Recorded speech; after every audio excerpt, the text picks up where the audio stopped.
It's the 30th of September 2025. It's very wet all day, very wet evening. That'll cut up the ground. The ground will get wet now and it'll not dry out again really. It might a bit, but it'll not dry out a lot. Now I want to make this video for livestock people, livestock farmers. Don't ever forget or lose sight of the danger of grass tetany. Grass tetany is prevalent in cattle, particularly milch cows, cows sucking calves, milk cows of all kinds, but all cattle can get it, and I've known bullocks to get it, steers. It's also crops up in sheep, so I don't know much about it in sheep. Now I never remember an instance of it down on my place here, on my farm. I had blackleg one year. I had an animal with blackleg, and I saved him. I got him in time, but I never remember getting one with tetanus. It's probably that I don't put too much potassium on. But the other thing is, some of my farm has very old white and red clover, and I let the cattle in, I let it grow, and I let them in on it when it's come up well, and they munch it. They love clover. They call that legumes, legumes. Now I bought clover seed mixed in gold crop in Dunleer in County Louth, and I shake it. Now I didn't shake it this year, but I did last year. Just went around and shook a bit of it with my hand. I think if you spray for weeds, and sometimes I have weeds, it'll kill it. That's the problem.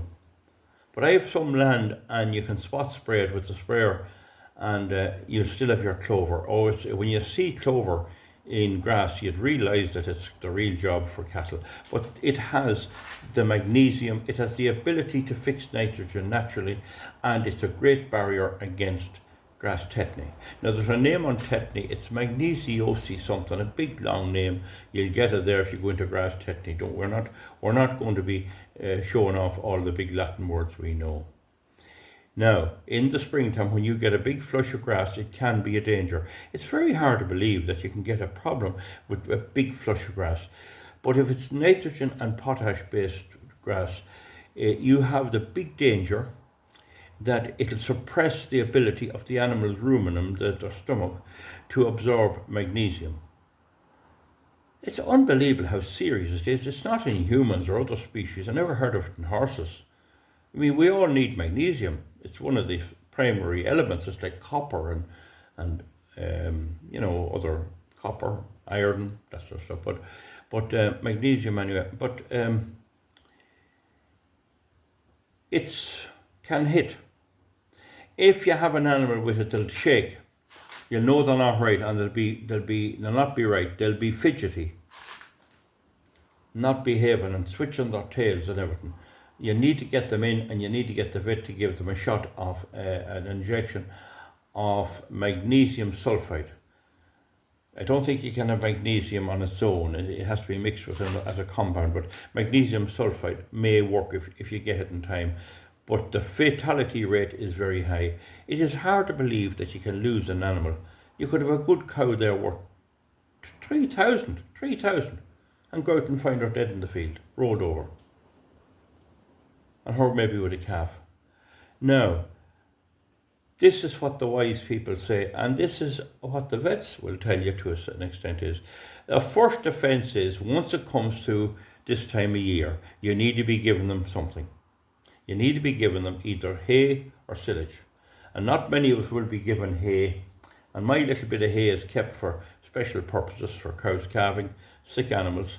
And I have great hay this year, but I hadn't it the year before. But good silage will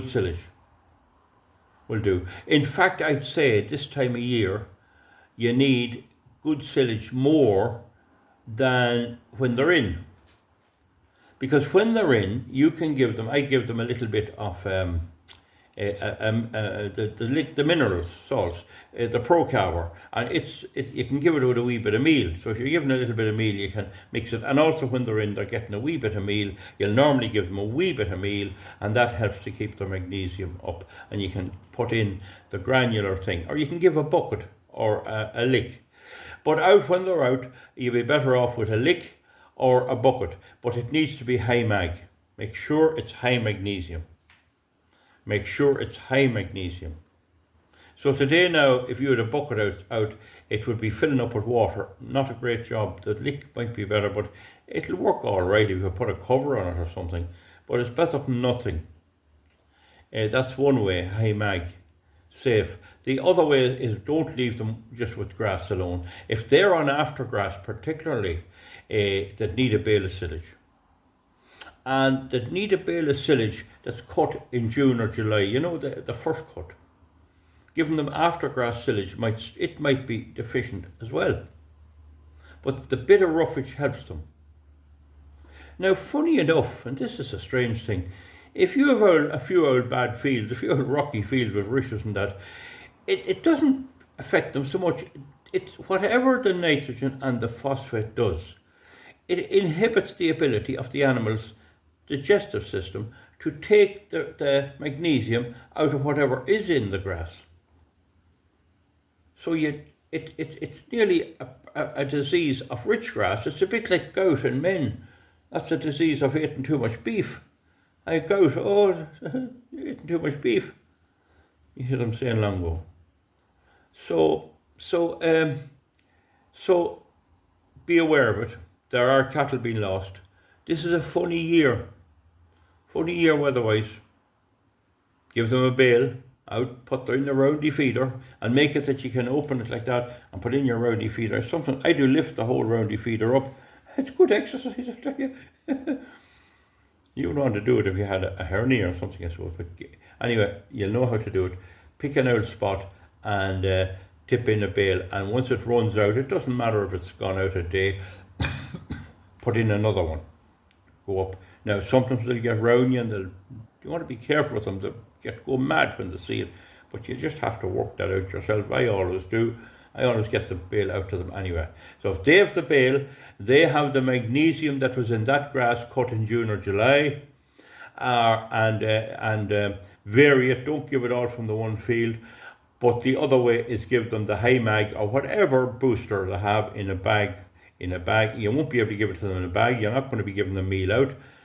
My cattle are fattening without meal. There's no need to give them meal. You'd have fat milk cows, like a fat cows going to calve. You don't want that.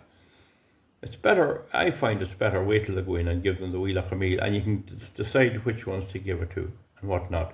Now, giving calves a bit of meal is a good idea if you have the way of working that everyone else can't get in, if every other animal can't get in, if you have a way of giving the calves. But I got away without doing it up to now, as long as there's good grass and you're not overstocked. Now, is that a wee bit of a help? There will be 1,000, I'd say, cattle lost this year, and they're very valuable at the moment. And you might never know about it. You learn the hard way. And that's one thing about my channel. I don't want anyone learning the hard way.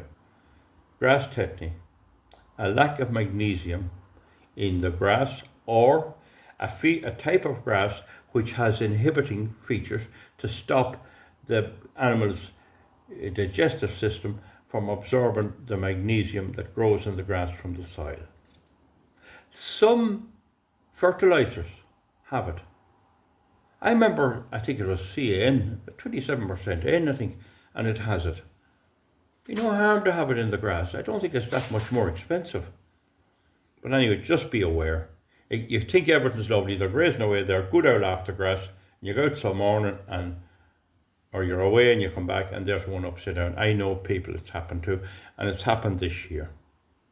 It's different to black leg, and not deal with that now. But grass tetany, be aware of it. Have your wee bit of a boost or your wee bit of a lick. High magnesium, make sure there's plenty of magnesium in it. They'll not die with other things. They'll not die with selenium or copper, but the magnesium, let them get it. And if they lick it up from the bucket, I'm sure it'll work all right. It's one of those things, if you use it, you'll have no trouble. If you don't, you might have no trouble, but one animal is too much to lose. Does that help a wee bit? Comment underneath, and don't be afraid to correct me on anything I say. I don't mind in the least. I just want to save people the losses that could happen. If I can save one man's €3,000 cow, wouldn't that be a proud day? Thank you very much, folks. We'll see you back soon, and good luck, and I hope you're farming goes well. Bye bye. Thank you.